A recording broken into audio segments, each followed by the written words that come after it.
When you're hitting the bag, right? I see you hitting them. When you walk, I want you to do like this. Boom, boom, boom, boom. You keep for boom, boom, boom, boom. How long you can do that? 1, 2, 1, 2.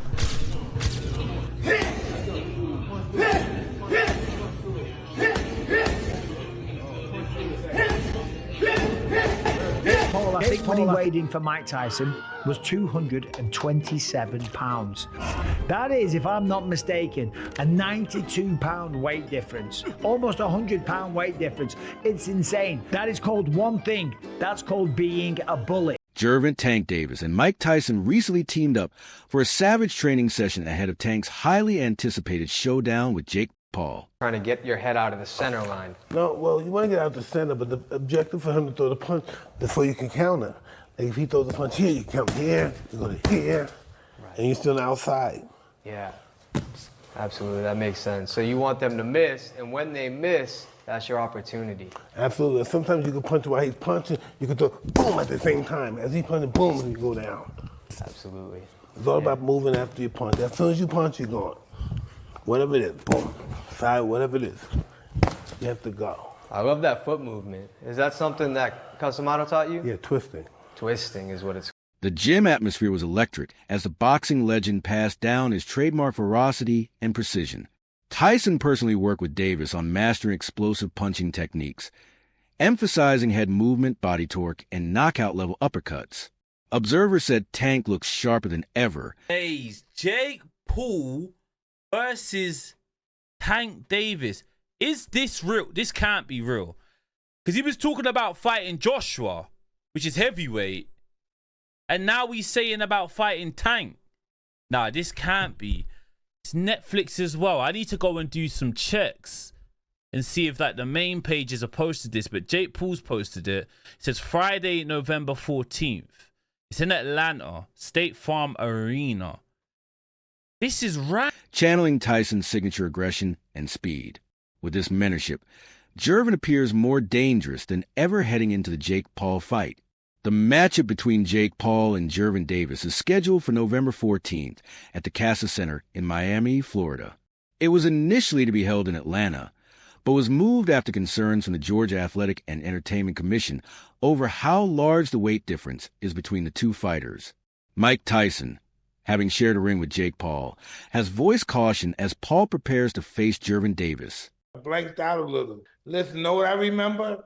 Coming back from the first round, and then the next day I remember Jake is doing some kind of, I don't know, what was he doing at the ring? Oh, yeah, a little bow at the end. He bowed. And that's the last thing I remember. You know, but the day after the fight, right after, the day after, I woke up and told my wife, why did I do that? You know, I don't know. I just don't know what the hell goes on. What did you think of Jake's power, man, when you were in there? I don't remember it. But my body was really sore. Yeah, my body, my chest, my stomach and stuff was really sore. Tyson knows firsthand the pressure and unpredictability in stepping into the ring with Paul, but he also understands the severe risks of confronting a fighter as explosive and technically skilled as Davis. While Paul may carry advantages in size and youth, Tyson believes Tank's speed, timing, and one-punch knockout power make him a serious threat regardless of the weight disparity. His warning suggests Paul may be underestimating Davis's danger. However, while training with Tank, Tyson openly admitted that Jake's punches had surprising force. Tyson said his whole body was sore after the session, a statement that shocked many who underestimated Paul's physicality. Coming from Tyson, a man who has faced and inflicted devastating knockouts, this was not casual praise. It highlights that Paul's power is real, not manufactured hype. It also validates Paul's dedication to strength training and boxing fundamentals. Do you feel like you're the mini Mike Tyson? Nah. What do you call your style? I don't know. It just, I think I'm a boxer puncher. What was Mike Tyson? He was a brawler. Brawl means more than one person. A brawler, like somebody that's like. So he knocked people out real quick. You knock people out real quick. Yeah, but I can knock you out like. So you saying that you can knock him out faster than Mike Tyson, probably, if it was a challenge? No, I'm not saying that. I'm saying like, Mike Tyson got power and skills. I feel as though like I have like the whole pack. I don't know, I'm me. He isn't just a YouTuber dabbling in combat sports, but a serious athlete capable of delivering legitimate damage. Over the fans and pundits have drawn parallels between Gervonta Davis and Mike Tyson, often citing their knockout power, aggressive mindsets, and larger-than-life personas. But the comparisons always carry caveats. It's fair to call them boxers now. We talk about Logan Brothers. I think it's okay to call Jake Paul a boxer. The only reason why I say that is because he do be in the gym. He's working on stuff. The fight that he fought Mike Tyson, I don't think he should have fought Mike Tyson because of who Mike Tyson is and the age. And he said that he didn't try to knock him out. Yes, you did. You just couldn't get the knockout. Like, he tried to knock him out for sure. How much money you think they paid Tank? Tank gonna make upwards around 100 million. Say a word. Real talk, so you can't really blame him for taking. Davis is operating in a very different era, weight class, and landscape of boxing. While Tyson's legacy is shaped by a ferocious peak that still defines heavyweight lore. On the flip side, Davis himself has pushed back against being labeled a younger Tyson. In interviews, he's drawn distinctions. He calls himself more of a boxer-puncher, whereas Tyson was more of a brawler in style, relying heavily on aggression and intimidation. When Tyson was asked about comparing Davis to him, his response was blunt. He acknowledged that some comparisons might exist. Henry, what are your thoughts here? You're hearing that shit from me. That's cringe. In some weird way, I kind of like cringe about it. He's trying to big man the smaller guy, who the smaller guy to me is dangerous. I think Tank Davis is going to put the hands on him, but I like it, bro. I will say something about Jake Paul. He's brought a lot of attention to boxing. Tank Davis guaranteed $40 million. If you were in that position, would you fight Jake Paul? Oh, hell yeah. You got to give Jake Paul his flowers. Mike Tyson, Anderson Silva, Nate Diaz. Jake Paul is a disruptor, and he's done a phenomenal job at that. You get big and famous enough to where they would just hand you the title shot and completely throw out the ranking system. If Jake Paul was to do that, I think that'd be the greatest sports accomplishment in history. Going from a Disney Channel kid to a YouTuber to becoming a world champion. I don't remember the last time that I've heard Gervonta Davis say, I'm in boxing to be the greatest fighter of all time. I've heard him say that he's better than certain guys in his weight class, or this kid can't beat me. I've heard that. I can't remember, and maybe y'all can keep me honest online. The last time I've heard Gervonta Davis talk about his legacy in the ring. Like I'm building my legacy. I'm trying to outdo Floyd in legacy. Like, I think it started like that for him.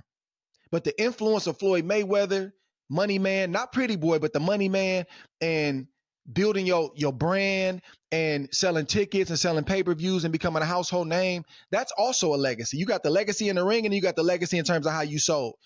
I believe Gervonta Davis is more focused on selling tickets and making money and securing his future for himself and his family. He said it out of his own mouth. I ain't got nothing else to prove.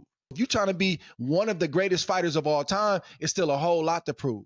My point is, Roy, I don't think, should everybody hold this man to the standard that they hold him to and say, you not fighting nobody, yeah, you making money, but you ain't really fought nobody. If he don't even care about that, that's not even something that he's really focused on. If his main focus is the money, and his main focus is getting out of boxing without getting hurt and retiring on his own terms, shouldn't his fan base and other people get on board with that if that's not even his goal? Yeah, how can we hold him to something like that if he don't even hold himself to that? But not in the way many expect.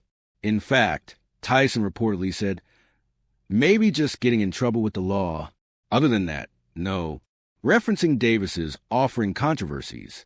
That retort cuts to the idea that Tyson doesn't fully embrace the likeness others try to draw.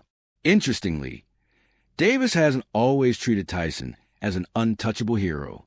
After Tyson's loss to Jake Paul, Davis criticized the matchup. He questioned why Tyson, a legend, would get back in the ring for some money. He implied that the spectacle may have hurt rather than honored Tyson's legacy. That critique is telling that Davis doesn't seem eager to canonize Tyson as an infallible mentor or parallel. But now Davis finds himself facing echoes of that same criticism. Accepting a flashy, controversial fight with Paul has drawn backlash from fans, pundits, and boxing purists. Many view the matchup as more spectacle than sport, arguing it favors entertainment over merit. Jake just signed on to fight Tank Davis. What do you think of that fight? He's got like 100 pounds on him. Yeah, You know, and they say that there's a large weight discrepancy. Like, me and Jeremy are the same size. So, you know, it's his lower half is really small. My legs are gonna work the best that night. I have really strong legs. I'll squat twice the size that he can, and so my strong legs are gonna do work. Jake is big. Tank has a lot of skill, but I don't think he's the same Tank that we saw the most incredible knockouts. We saw him, I mean, Lamont Roach performed great. They went to draw, and, you know, I just don't know. And Tank walked away. I don't know if he loves it enough to beat a guy who outweighs him by 80 to 100 pounds. Critics point out that Davis bypassed a logical rematch with Lamont Roach, which many felt he owed to chase a high-paying draw. At the recent press conference, Davis snapped at the critics. They're not boxers. I was on Disney Channel while these guys were winning UFC championships. Okay. You know, I was playing with Mickey Mouse while these guys were throwing arm bars and winning UFC championships. Everyone's, you know, analyzing my career, critiquing it, paying attention to it from day one, but you can't tell me who was Mike Tyson's first fight. You can't tell me who Muhammad Ali, who was his fourth fight. No one knows, but everyone's seen all of my fights. I tried to fight Tommy Fury. Yeah, I tried to fight Tommy Fury, and he backed out due to a rib injury. Undefeated, young prospect. He comes from the Fury family. You know, his brother's the heavyweight champion of the world. I tried to fight him, and he got... Saying he doesn't care what people think and urging fans to enjoy the drama. Mike Perry, known for his raw and unfiltered takes,